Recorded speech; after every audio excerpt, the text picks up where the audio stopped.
Okey, Perang Dunia Kedua di Asia Pasifik, iaitu subtopik 3.4. Baik, untuk pengetahuan kamu, okey, macam kita dah faham ya, bahawa sebenarnya Perang Dunia yang Kedua berlangsung di dua lokasi.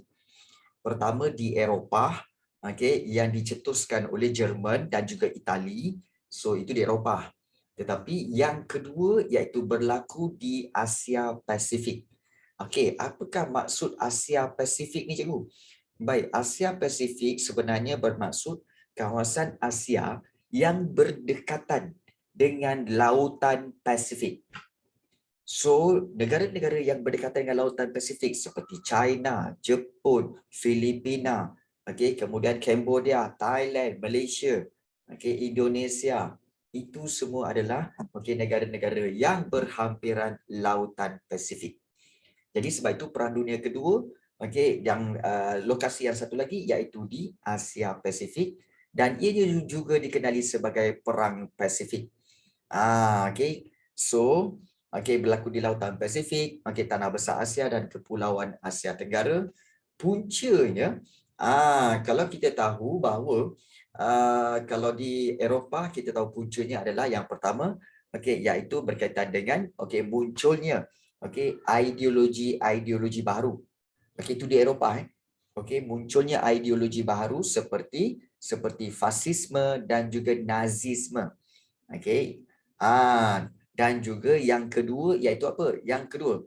Ingat yang kedua iaitu berkaitan dengan ketidakpuasan hati Jerman dengan Itali terhadap perjanjian Versailles. So ada dua sebab itu paling penting. Itu di Eropah. Tapi kalau di Perang Dunia Kedua di Asia Pasifik, kenapa dia muncul perang ini? Kerana munculnya Jepun yang cuba untuk menjadi kuasa tentera di Asia. Dan cuba untuk menjalankan imperialisme. Baik, kalau kamu tanya, cikgu, apa itu imperialisme? Imperialisme sebenarnya bermaksud dasar penjajahan. Itu maksud imperialisme. Maknanya menjalankan dasar penjajahan ke atas negara-negara lain. Jadi itu maksud dia. Dan kalau kita lihat, baik, perluasan kuasa Jepun. Baik, kenapa Jepun menjalankan dasar perluasan kuasa? Kerana kalau kita lihat, ada tiga sebab. Iaitu perluasan kuasa Jepun kerana dasar perluasan kuasa ni iaitu pertama, keperluan perindustrian, yang kedua, pengaruh golongan tentera, dan yang ketiga iaitu Orde Baharu Asia. Di mana kalau kita lihat satu-satu, baik, Jepun sebenarnya ingin mengurangkan pergantungan terhadap negara barat untuk mendapatkan bahan mentah. Jadi, Jepun memerlukan wilayah yang akan membekalkan bahan mentah dan menjadi kawasan pasaran. Sebab itu, Jepun datang ke Tanah Melayu. Sebab Tanah Melayu banyak bahan mentah. Dan juga Tanah Melayu boleh menjadi kawasan pasaran baru. Yang kedua, iaitu pengaruh golongan tentera. So, pada abad ke-20, Jepun sebenarnya telah mempunyai angkatan tentera yang paling moden di Asia. Dan apabila golongan-golongan tentera ni maksudnya apa? General-general tentera, panglima angkatan tentera, semuanya telah menguasai politik. Maknanya mereka dah masuk dalam parlimen, mereka dah masuk menjadi menteri dan sebagainya. Maka mereka ni berpendapat kalau masalah ekonomi ni Jepun ni boleh diselesaikan. Masalah ekonomi Jepun ni iaitu masalah kekurangan bahan mentah, masalah kawasan baru ni, satu je caranya. Sebab mereka pemikiran tentera satu je caranya, iaitu apa? Menerusi penaklukan. Maknanya menjajah kawasan yang kaya dengan bahan mentah dan boleh menjadi kawasan pasaran. Itu dia punya kesan apabila golongan tentera menguasai pentadbiran. Jadi, seorang general Jepun iaitu General Hideki Tojo ni menjadi Perdana Menteri Jepun. Lagi parah bila general tentera menjadi Perdana Menteri. Jadi keputusan dia apa? Kita perang. Keputusannya apa? Kita serang. Jadi pengaruh golongan tentera. So ini adalah dasar perluasan kuasa Jepun. Dan satu lagi, sebab perluasan kuasa Jepun iaitu Jepun telah mewujudkan Orde Baharu di Asia Timur. Sebenarnya Jepun ingin menggabungkan Jepun, Korea, China dan Manchuria ke dalam satu blok ekonomi. Maknanya semua keempat-empat kerajaan ini termasuk juga Asia Tenggara akan menjadi satu kawasan ekonomi yang mana kawasan itu akan diketuai oleh Jepun. Order tu apa? Order tu sebenarnya adalah dasar yang baru. Order tu ialah dasar lah. Kita boleh katakan sebagai dasar ataupun kita kata matlamat. Order tu. Mewujudkan order baru iaitu kita kata matlamat baru untuk membentuk satu kawasan di mana semua negara-negara yang dijajah ini akan memberi sumbangan ekonomi kepada Jepun. Nampak tak? Jadi Jepun ingin membentuk satu blok ekonomi. Jadi dengan itu Jepun telah pun berusaha menguasai Korea, kemudian Manchuria, kemudian China, kemudian menduduki Indo-China. Indo-China iaitu Laos, Vietnam dan juga Kemboja. Jadi inilah dasar perluasan kuasa Jepun. Iaitu kerana kalau kita kata kenapa Jepun nak luaskan kuasa? Kerana keperluan perindustrian, kerana pengaruh golongan tentera dan juga Orde Baharu Asia. Itu yang pertamalah. Dasar perluasan kuasa Jepun sendiri yang nak menjajah. Yang kedua, iaitu sekatan ekonomi terhadap Jepun. Iaitu apabila Jepun telah menguasai Korea, Manchuria dan juga China, maka Amerika Syarikat, British serta Belanda telah mengenakan sekatan ekonomi terhadap Jepun. Kalau siapa-siapa yang tak tahu, kalau kita lihat tujuan sekatan ini untuk halang Jepun memperoleh bahan mentah yang diperlukan untuk industri dan operasi perang. Maksudnya apa? Bila Jepun telah menjajah China, menjajah Manchuria dan juga Korea, sebelum ini Jepun bergantung kepada bahan mentah daripada Amerika Syarikat, British dan juga Belanda. So bila Jepun buat tindakan ini, negara-negara ini kata apa? Kami tak nak lagi hantar bahan mentah ke negara kamu Jepun. Selagi kamu tak keluar daripada China, tak keluar daripada Manchuria, tak keluar daripada Korea, kami tak nak hantar. Dan kami akan letakkan kapal-kapal tentera di perairan Jepun, di perairan Jepun, dan mana-mana kapal yang nak hantar bahan mentah, kami tak bagi masuk. Mana-mana kapal yang datang nak hantar bahan mentah ke Jepun, kami akan halang, tak bagi masuk. Itu dipanggil sekatan ekonomi. Jadi Jepun akan mereka fikir bahawa kalau dengan cara itu Jepun akan okeylah. Kami keluarlah daripada Korea, Manchuria dan China. Dan kamu teruskanlah berikan balik ekonomi kami kan. Bahan mentah semua. Tapi ingat Jepun nak ikut memang tak. Baik, ada soalan ni. Baik, cikgu, Indo-China tu berbeza ke dengan China? Baik. Cikgu tahu ramai yang akan tertanya-tanya. Apa itu Indo-China sebenarnya? Baik. Indo-China ni sebenarnya adalah terdiri daripada 3 buah negara, iaitu Laos, kemudian juga Laos, Cambodia, dan juga satu lagi iaitu Vietnam. Vietnam. Dan ketiga-tiga ini dipanggil Indo-China kerana ketiga-tiga negara ini daripada sudut sejarah ketiga-tiga negara ini mereka telah mencontohi pemerintahan dari negara China. Pemerintahan daripada negara China. Dan harus diingat bahawa mereka semua adalah negara-negara negara-negara jiran. Negara-negara jiran China. Negara-negara jiran sebenarnya sempadan je. Cikgu. Ya. Ya, kenapa? Nak tanya, Ah. betul tak Jepun dia sebenarnya benci China? Oh, bukan. Indo-China ni sebenarnya adalah gabungan ketiga-tiga ini, dan ketiga-tiga ini gabungan ini, dan nama Indo-China ni sebenarnya bukan diberi oleh Jepun, tetapi diberi oleh Perancis, kerana Perancis yang telah menjajah menjajah ketiga-tiga negara ini dan menggabungkannya menjadi Indo-China. Itu sebenarnya daripada sudut sejarah. So negara Perancis lah sebenarnya yang telah menjajah ketiga-tiga negara itu dan menggabungkannya menjadi Indo-China.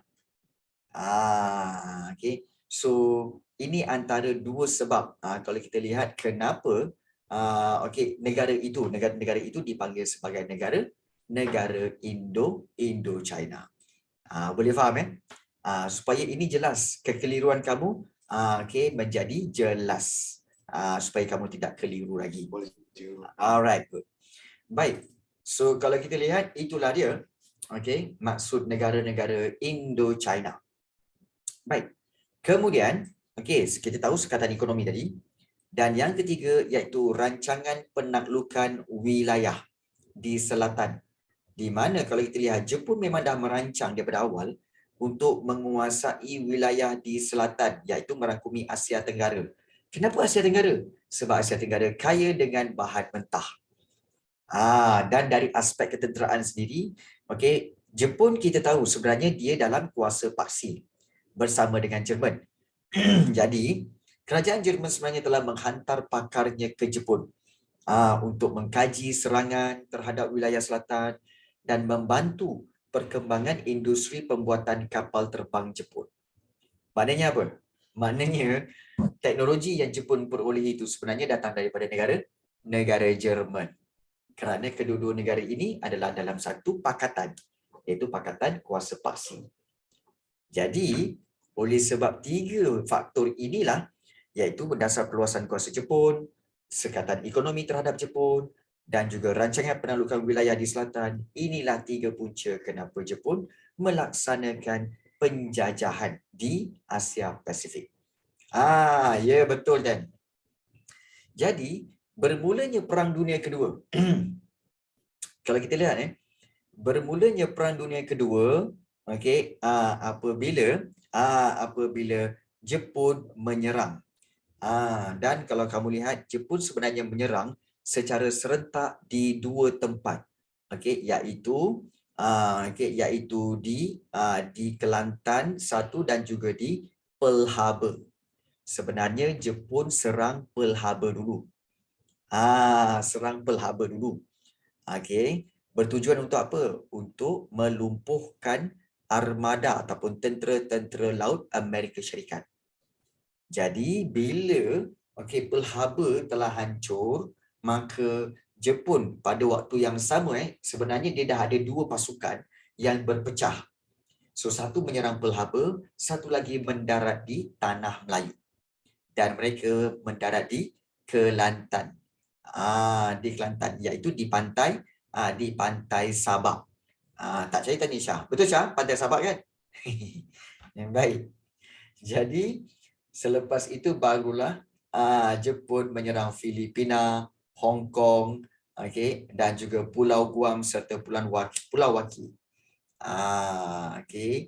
Jadi ini serangan-serangan inilah maka bermulalah Perang Dunia Kedua di Asia Pasifik. Kalau korang ada mana-mana soalan yang tak faham, terus tulis soalannya di Zoom chat terus dia tulis, tak apa, cikgu akan jawab.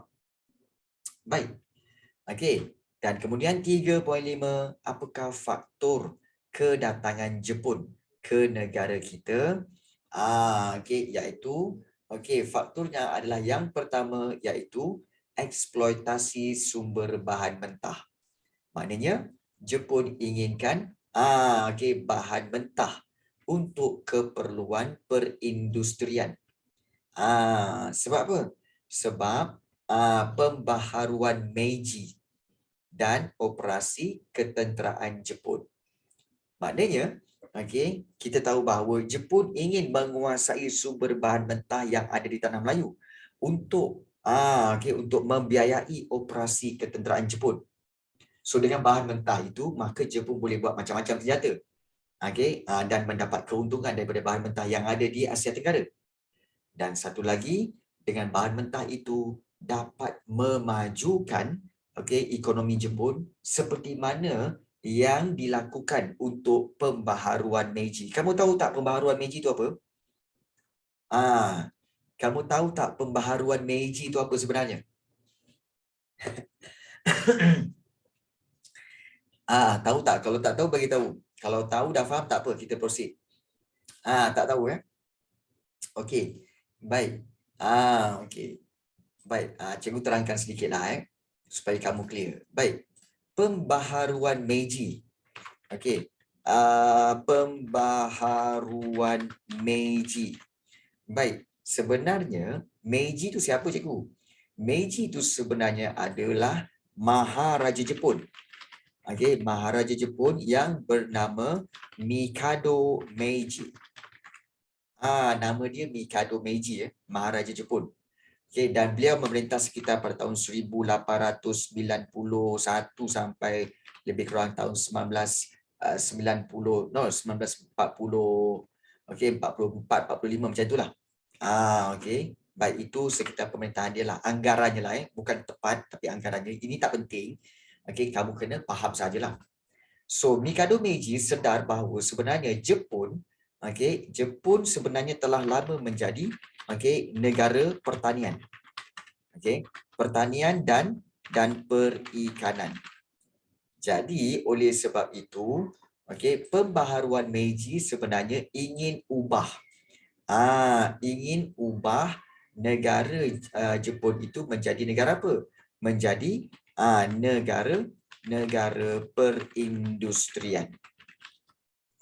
Supaya dia menjadi Jepun akan jadi negara yang maju. So bila maju bermakna dapat apa? Dapat mengelak daripada penjajahan barat. Itu sebenarnya matlamat dasar iaitu dipanggil pembaharuan Meiji. So ini matlamat dia. Nak jadi negara maju, negara perindustrian dan mengelak daripada penjajahan barat, maka Maharaja Mikado Meiji telah menjalankan satu pembaharuan iaitu dipanggil pembaharuan Meiji untuk tukar negara Jepun daripada negara negara pertanian kepada negara perindustrian. Itu dipanggil pembaharuan Meiji. Okey, jelas itu dipanggil pembaharuan Meiji. Baik. So kalau kita lihat tanah Melayu pula sebenarnya adalah pengeluar utama tanah Melayu, pengeluar utama biji timah, getah, emas, arang dan bauksit. Pengeluar utama dunia main-main kau. Pengeluar utama dunia. Jadi pendudukan Jepun terhadap negara kita merupakan sebahagian daripada rancangan Jepun untuk membentuk satu kawasan iaitu lingkungan sekemakmuran Asia Timur Raya. Lingkungan sekemakmuran Asia Timur Raya ni samalah seperti iaitu yang cikgu sebut tadi, iaitu order baharu tadi. Iaitu order baru untuk membentuk satu blok ekonomi. Itu sebenarnya maksudnya. Jepun nak kuasai bahan mentah supaya apa? Supaya semua negara-negara di bawah jajahan dia itu akan supply bahan mentah kepada Jepun. So Jepun akan jadi kuasa ekonomi. Itu yang pertama, faktor kedatangan Jepun. Faktor yang kedua, iaitu kepentingan strategik ketenteraan. Di mana kita tahu bahawa kedudukan strategik negara kita, apalah salahnya kedudukan strategik negara kita daripada zaman Form 2 lagi, kita belajar bahawa semuanya kerana apa? Kedudukan strategik. Okey, baik. Kedudukan strategik negara kita sesuai untuk ketenteraan Jepun. Seperti Singapura, di mana penguasaan pangkalan tentera laut penting untuk buka laluan penguasaan Jepun sebab Jepun nak kuasai telaga-telaga minyak yang ada di Sumatera. Okey. Dan penguasaan terhadap Pulau Borneo pula penting untuk menjayakan operasi penaklukan tentera Jepun di Pulau Jawa. So inilah faktor kedatangan Jepun sebenarnya. Okey. Dan setiap kali kalau kamu nak tahu bahawa bila Jepun sampai ke kota baru di Kelantan sebenarnya, sampai di Kelantan, sebenarnya okey, mereka tidak dihalang oleh orang-orang tempatan. Malah orang tempatan menjambut mereka dengan tangan terbuka. Tahu kenapa? Kerana mereka yakin bahawa, orang-orang tempatan yakin bahawa Jepun akan membantu orang-orang tempatan untuk untuk menghalau kuasa British yang ada di tanah Melayu. Jadi mereka sambut, oh inilah dia tentera-tentera Jepun yang akan membantu kita menentang British. Jadi sebab itu Jepun pun gunakan propaganda dengan slogan apa? Semangat Asia dan juga Asia untuk orang Asia. Jadi Jepun datang dengan semangat apa? Jangan risau. Kami Jepun ni orang Asia. Kami Asia akan bantu kamu semua sebab kamu semua orang Asia. Itu British tu bukan Asia, tu Eropah. So kita kena halau dia. Jadi ideologi macam tu menyebabkan bagus. Jepun ni boleh bantu kita untuk menghalau British. Jadi sebab itu tentera Jepun datang tanpa diberi tentangan. Jadi sebab dia bagi tahu kita ni orang Asia. Mata pun sama-sama sepet. Nampak tak mata sepet sama-sama? Kita orang Melayu tu tengok, mata kita sepet lah macam kamu juga. Oh iyalah, kita sama-sama Asia. Jadi baik. So itulah dia faktor kedatangan Jepun, iaitu eksploitasi sumber bahan mentah dan juga kepentingan strategi ketenteraan.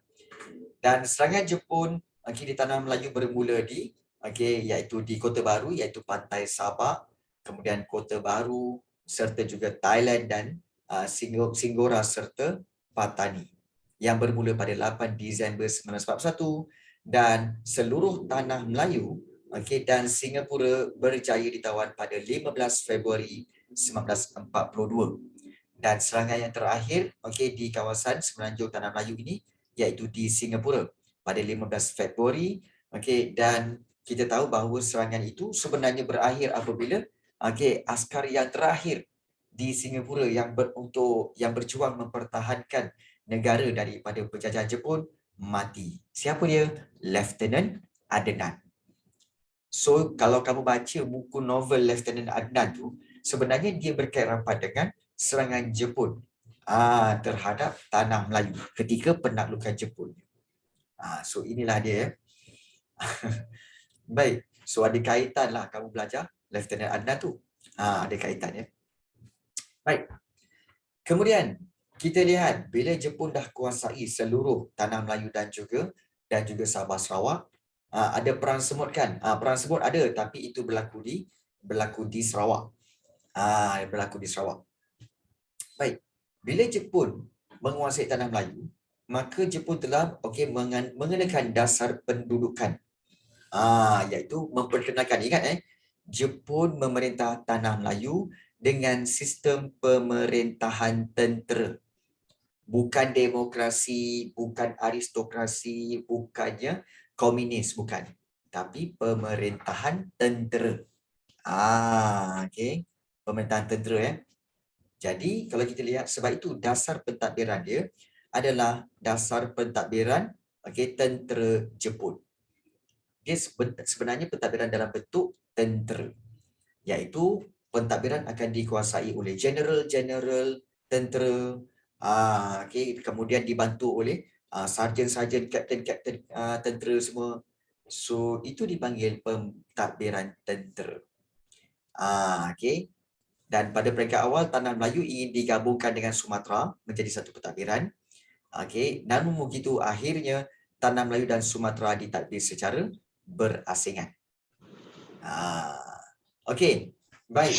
Kerana apa? Kerana perbezaan sistem politik dan juga ekonomi. Itu kita nak kena faham. Kalau ada soalan tanya, kenapa Tanah Melayu dan Sumatera akhirnya ditadbir secara berasingan? Kerana apa? Kerana sistem politik dan ekonomi Tanah Melayu dan Sumatera berbeza. Harus ingat, Sumatera dijajah oleh Belanda, manakala Tanah Melayu dijajah oleh British. Maka sistem pentadbiran yang diamalkan sebelum Jepun datang, mengikut sistem pentadbiran Belanda dan British. Yang mana kedua-duanya berbeza sebenarnya. Berbeza. Jadi sebab itu Jepun pun tak boleh gabungkan, maka perlu diasingkanlah. Baik, dasar pentadbiran tentera Jepun. Okey, dasar yang kedua, bagaimana dasar terhadap Raja-Raja Melayu? Baik, Raja-Raja Melayu masih diiktiraf. Ya, sebab Jepun mengiktiraf kedudukan Raja-Raja Melayu sebagai ketua Hal Ehwal Agama Islam dan Adat Melayu dan masih diberi bayaran pencen seperti sebelum perang. Dan kedudukan sultan diletakkan di bawah pengawasan Gubernur Jepun. Itu dasar terhadap Raja Melayu. Kemudian dasar terhadap kepimpinan tempatan. Jepun ni sebenarnya agak tolerate jugalah, di mana tentera Jepun memberi peluang kenaikan pangkat pemimpin-pemimpin yang berpendidikan dan berpengalaman, dan langkah ini bagi mengatasi masalah kekurangan pegawai.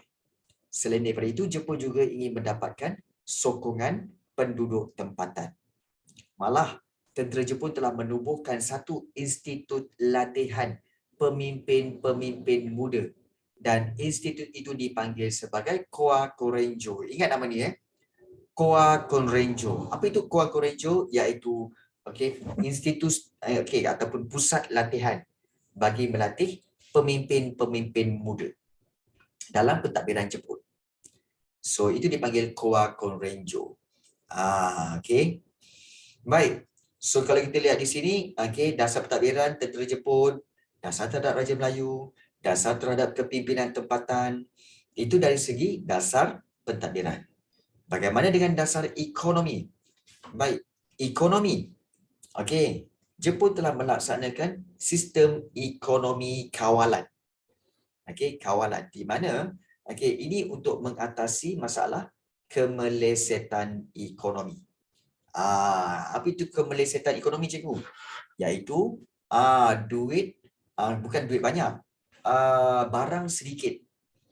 Barang sedikit, jadi semua orang berebut, kemudian juga tidak ada pekerjaan, ramai yang menganggur, dan tidak banyak perusahaan, maka berlakulah kemelesetan ekonomi. So Jepun melaksanakan sistem ekonomi kawalan. Dan kemudian antara perkara yang penting dalam nota ini iaitu mata wang British digantikan dengan mata wang Jepun. Dan mata wang Jepun telah dicetak tanpa kawalan yang menyebabkan inflasi. Apa itu inflasi? Inflasi ialah kenaikan harga barang secara berterusan. Kerana apa? Duit banyak tapi barang sikit. Maka harga barang itu akan naik. Itu dipanggil inflasi. Inflasi. Baik. Dari sudut dasar sosial, dari sudut pendidikan, kita tahu bahawa Jepun telah menutup sekolah Inggeris dan sekolah Cina. Ya, betul. Mata wang Jepun yang dicetak tanpa kawalan tu sebenarnya dipanggil mata wang pokok pisang. Kalau dalam buku teks kamu ada mata wang pokok pisang. Itulah mata wang Jepun yang telah dicetak tanpa kawalan di Tanah Melayu. Baik. Kemudian Jepun bertindak. Dalam pendidikan memang Jepun tak suka sekolah-sekolah barat dan juga sekolah Cina ni. Jadi Jepun telah tutup sekolah Inggeris, sekolah Cina. Bangunan-bangunan sekolah tu digunakan untuk keperluan pentadbiran. Sistem persekolahan Jepun diperkenalkan untuk membentuk semangat persaudaraan sejagat iaitu Hakko Ichiu, dan juga mencapai teknologi industri, meningkatkan disiplin dan menerapkan nilai Jepun. Baik. Ada yang tanya, cikgu, macam mana Jepun sembang dengan Malaysia? Bagus soalan tu teknik. Baik, sebenarnya bagaimana Jepun bersembang dengan orang Melayu? Okey, orang tempatan. Kamu tahu tak? Sebenarnya sebelum kedatangan Jepun ke Tanah Melayu pada tahun 1941, sebenarnya Jepun telah menghantar Jepun telah menghantar pengintip-pengintipnya, orang-orang Jepun untuk masuk ke Tanah Melayu dan bergaul dengan orang-orang tempatan. Untuk pengetahuan kamu, memang ada orang Jepun yang tinggal di Kelantan. Ada orang Jepun yang tinggal di Terengganu pada waktu itu. Ada yang tinggal di Selangor, ada yang tinggal di Negeri Sembilan. Ada.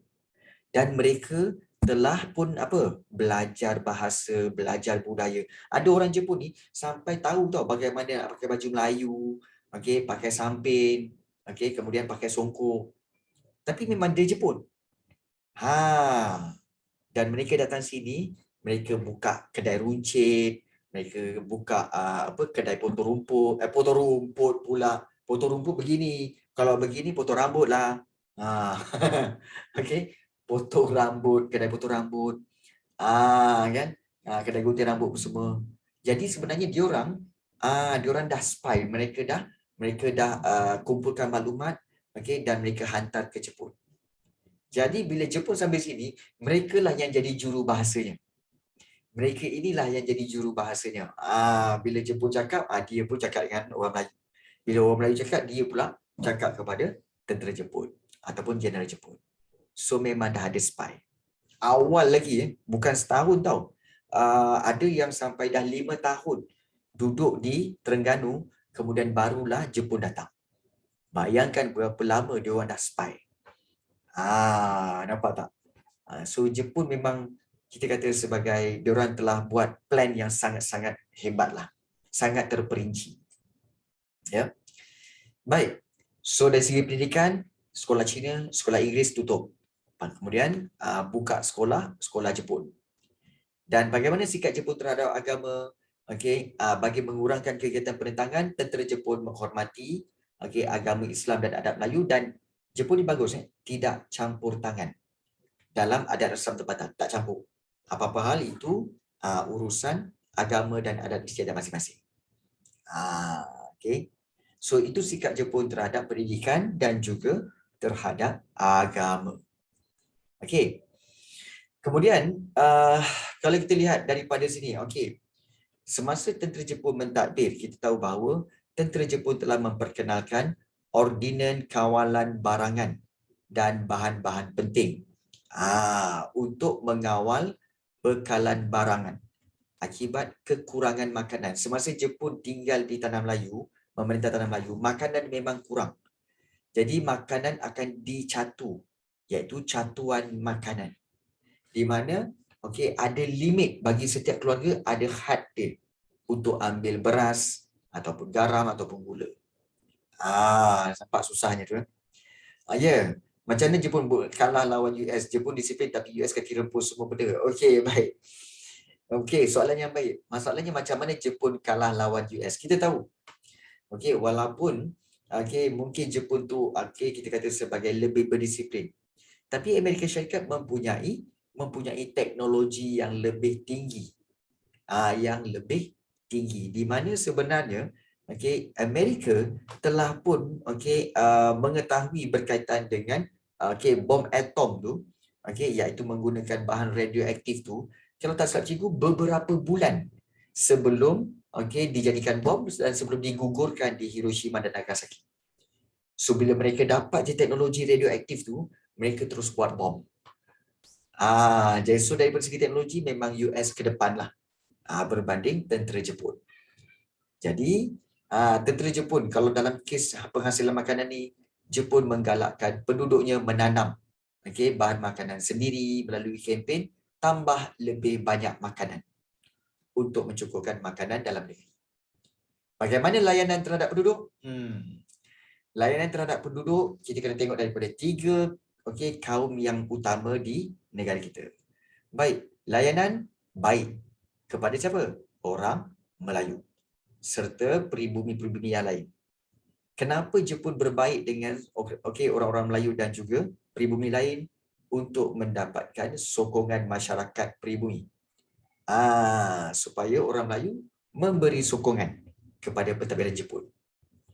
Baik, bagaimana layanan terhadap orang India?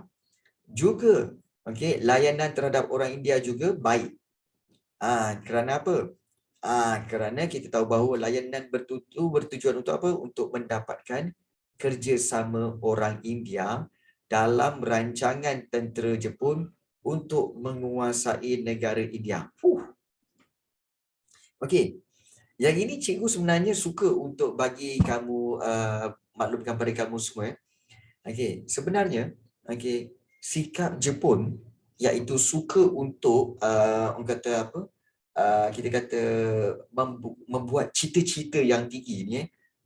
Cita-cita yang tinggi ni sebenarnya itu adalah satu sikap yang baik. Mempunyai cita-cita yang jauh. Kita terfikir macam mana daripada Jepun dia nak menguasai India sebenarnya kan. Begitu tinggi dia punya matlamat. So, kamu semua pun boleh. Nak jadi orang yang berjaya ni, kamu kena ada matlamat yang tinggi. Kamu tak boleh lah.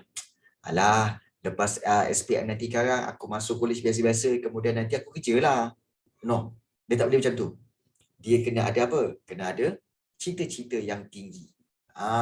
Baru boleh jadi berjaya. Jadi kena ada cita-cita yang tinggi. So kalau kita lihat, dan layanan yang ketiga, layanan kejam kepada orang Cina. Kerana apa? Kerana Jepun masih lagi bermusuh. Bermusuh dengan Cina dalam perang Cina-Jepun. Dan orang-orang Cina dipaksa membayar sejumlah wang sebagai hukuman penentangan mereka terhadap Jepun semasa perang Cina-Jepun.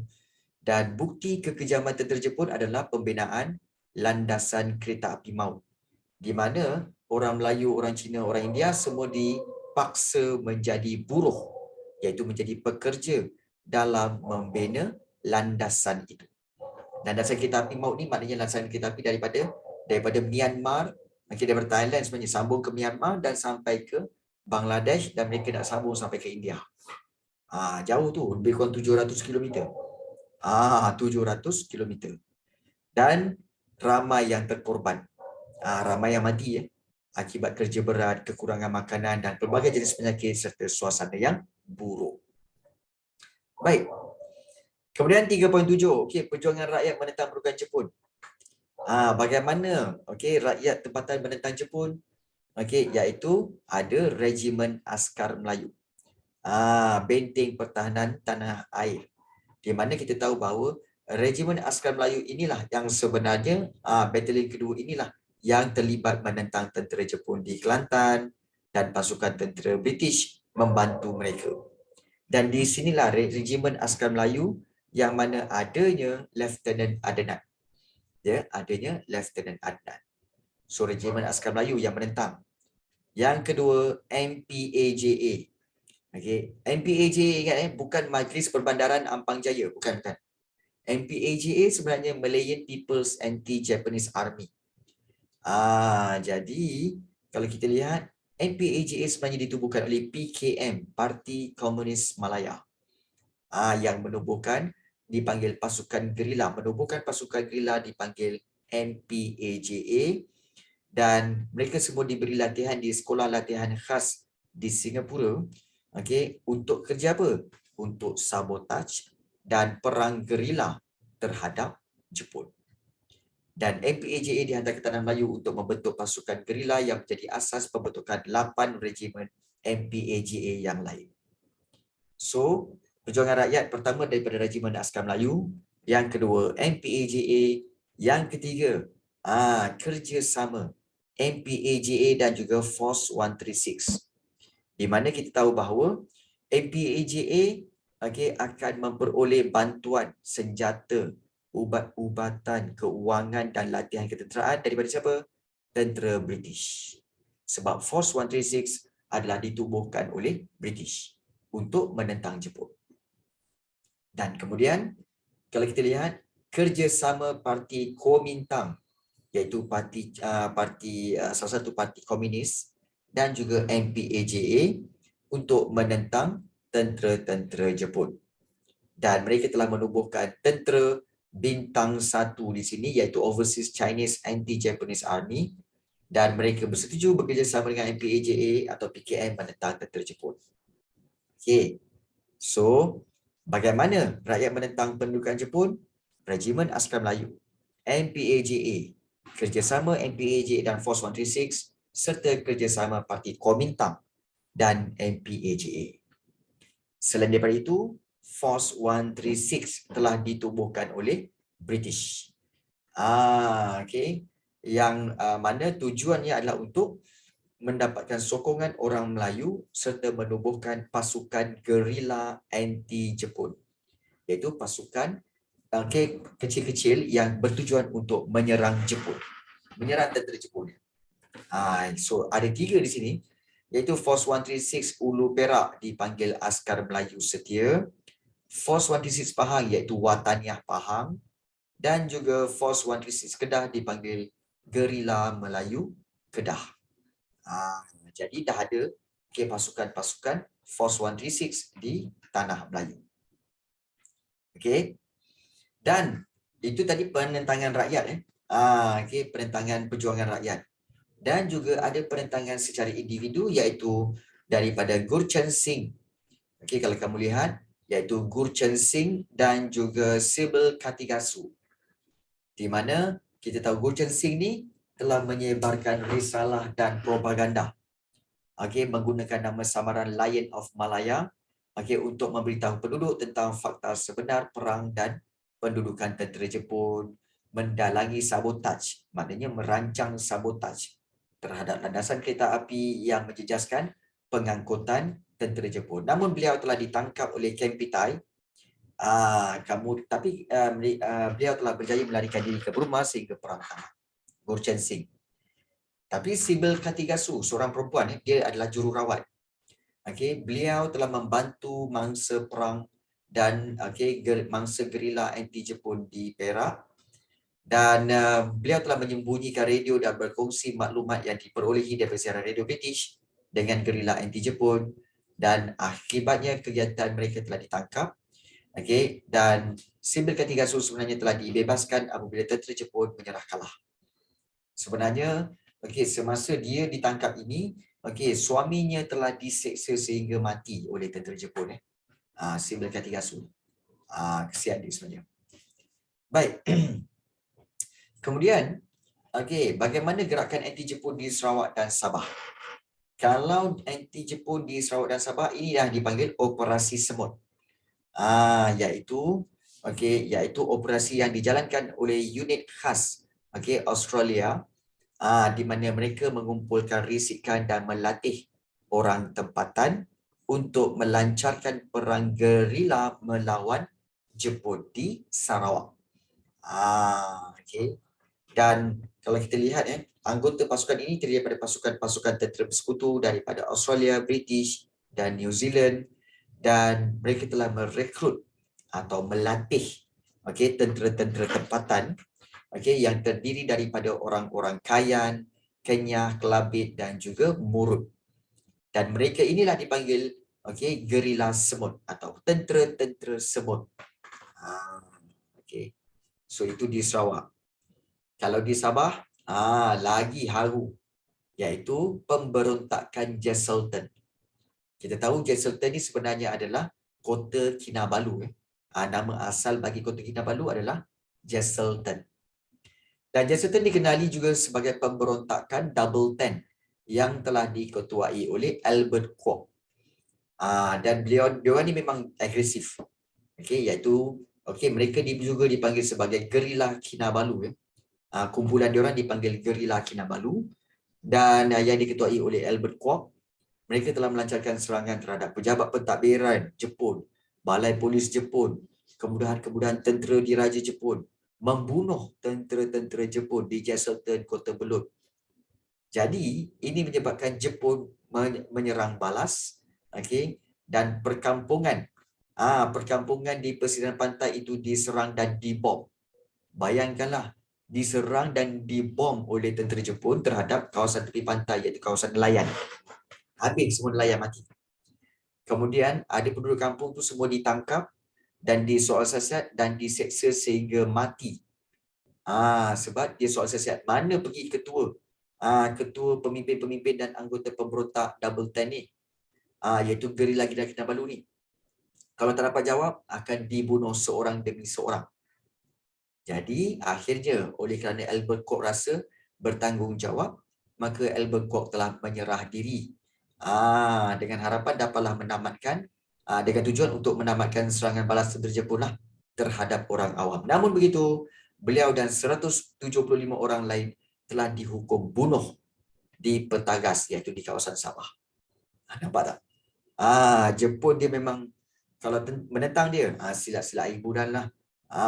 Okay. Kalau tak dapat penampar Jepun, dapat selipar Jepun. Dua tu je. Kalau tak dapat penampar Jepun, dapat selipar Jepun. Itu okay, penentangan-penentangan yang dilakukan oleh rakyat tempatan. Baik. Kemudian, okay, perkembangan gerakan nasionalisme tempatan dan pendudukan Jepun, di mana perkembangan apabila Jepun dah sampai, dan kalau kita lihat, okay, di tanah Melayu berkembanglah semangat anti penjajah.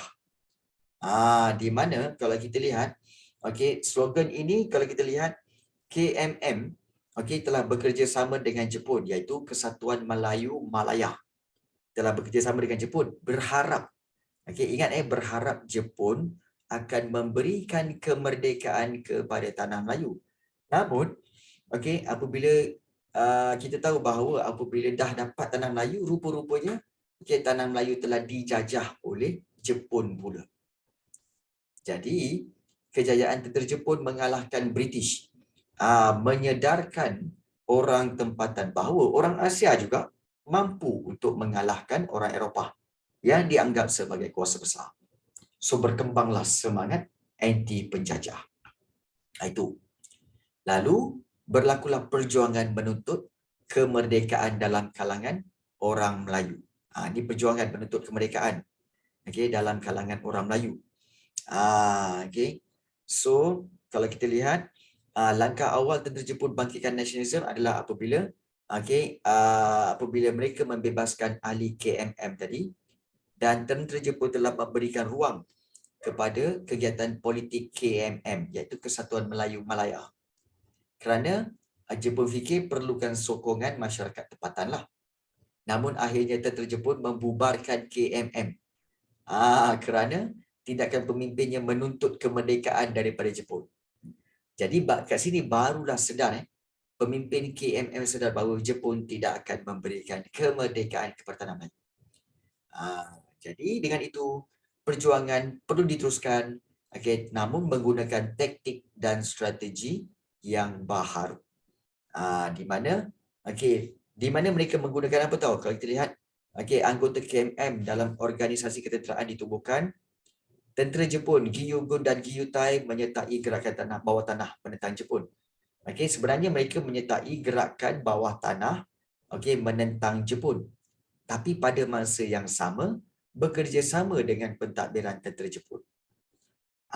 Maknanya mereka talam dua muka lah. Mereka spy dalam pasukan tentera Jepun. Seperti apa kalau kita lihat? Seperti Dr. Burhanuddin Helmi, Ibrahim Haji Yaakob, Onan Haji Siraj dan bekas pemimpin KMM menubuhkan KRIS, iaitu Kesatuan Rakyat Indonesia Semenanjung. Okay. Dan mereka rancang untuk apa? Untuk merdekakan tanah Melayu dengan Indonesia. Namun, rancangan tanah Melayu merdeka dengan Indonesia ini sebenarnya tidak dapat dilaksanakan kerana tentera Jepun telah pun menyerah kalah berikutan pengeboman bandar Hiroshima dan Nagasaki.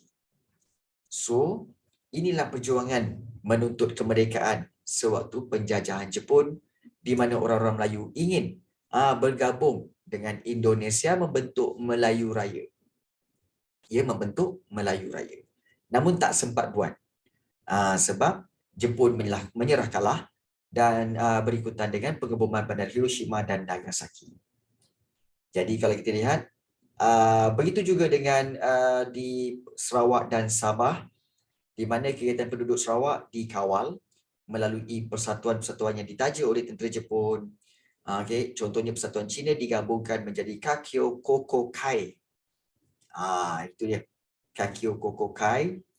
Okay. Disebabkan kekurangan pegawai Jepun, orang Melayu dan orang Iban diberikan jawatan lebih tinggi sebagai pegawai daerah. Allah nama dia. Dia Kakyo Kokokai. Lain macam. Baik. Kemudian pertubuhan ditubuhkan selepas pendudukan Jepun.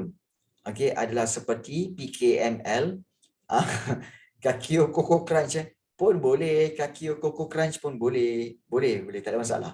Okey. Okey. Parti Kebangsaan Melayu Labuan PKML, okey, dan juga kalau kita lihat di bahagian Pantai Timur Sabah adanya Parti Kebangsaan Melayu Tawau. Okey. So inilah berlaku kesedaran untuk menentang penjajahan Jepun. Namun begitu, okey, 3.9 kita lihat kekalahan tentera Jepun. Di mana kita tahu, okey, pada 6 Ogos 1945 sebiji bom atom Little Boy telah digugurkan, okey, ke atas bandar Hiroshima. Little Boy nama dia. Okey. Dan kemudian telah memusnahkan Hiroshima itu, dan kabinet Jepun bila Amerika dah gugurkan, okey, bila dah gugurkan bom ni, Amerika bagi tahu pada Jepun, kau nak menyerah kalah tak? Kami dah gugurkan bom atom. Kami dah tunjukkan bahawa kami ni power daripada kami. Jadi kabinet Jepun pun bermesyuarat. Okey, dan dia nak menyerah diri tidak? Okey, dia kata apa? Okey, tak ada. Kami tak akan menyerah diri, kami akan meneruskan peperangan. Yes. Okey, tak apa. Kalau macam tu, hari ini buat keputusan 8 Ogos 1945, okey, kabinet Jepun bermesyuarat dan luluskan untuk teruskan peperangan. Esoknya 9 Ogos 1945, sebutir bom atom lagi iaitu Fat Man telah digugurkan ke atas bandar Nagasaki. Dan selang beberapa hari kemudian, lebih kurang 6 hari kemudian, okey, Maharaja Hirohito umumkan Jepun menyerah, kalah. Terus insaf. Jepun meminta agar Maharaja, Jepun minta satu je, iaitu Maharaja yang ada tu terus diiktiraf sebagai pemerintah, okey, dan ini telah dipersetujui oleh pihak bersekutu. Dah kena 2 kali bom atom baru insaf macam korang lah. Dah kena rotan dengan bapa kamu, mak kamu dah merotan kamu, baru kamu insaf kan? Sebab sakit. Baik.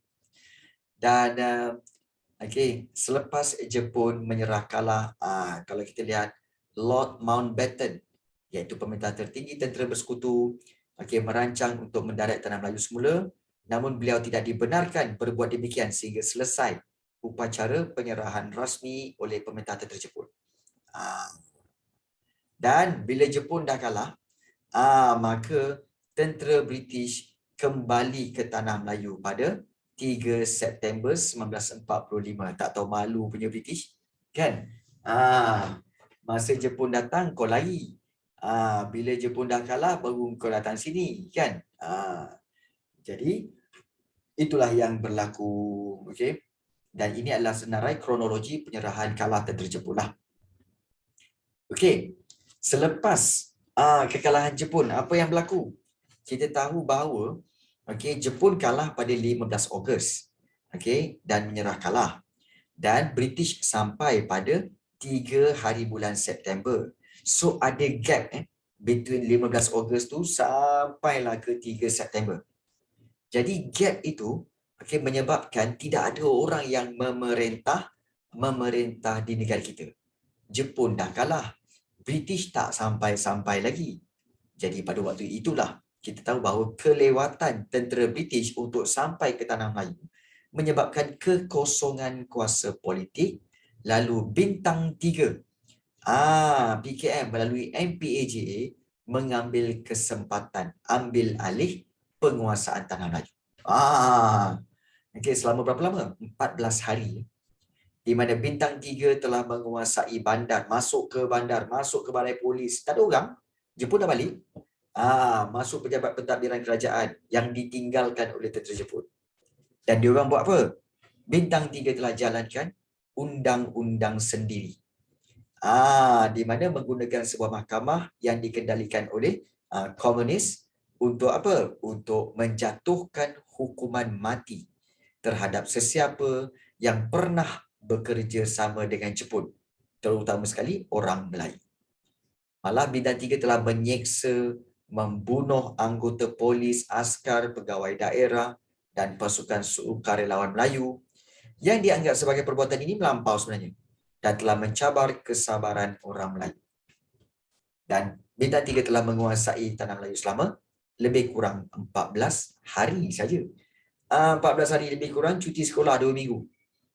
Cuti sekolah 2 minggu. Penguasaan bintang 3 di tanah Melayu. Jadi bagaimana tindak balas orang Melayu? Adakah diam saja? Tidak. Tindak balas orang Melayu, iaitu orang Melayu telah membentuk gerakan Fisabilillah untuk mempertahankan maruah bangsa, hak dan harta. Ya betul. Dan kelangsungan hidup orang Melayu. Di Johor, Kiai Saleh mempelopori pasukan tentera Selempang Merah untuk menentang komunis. Sungai Manik pun sama di Perak. Menjadi khalifah parang panjang dalam usaha mempertahankan orang Melayu daripada ancaman bintang 3 pula.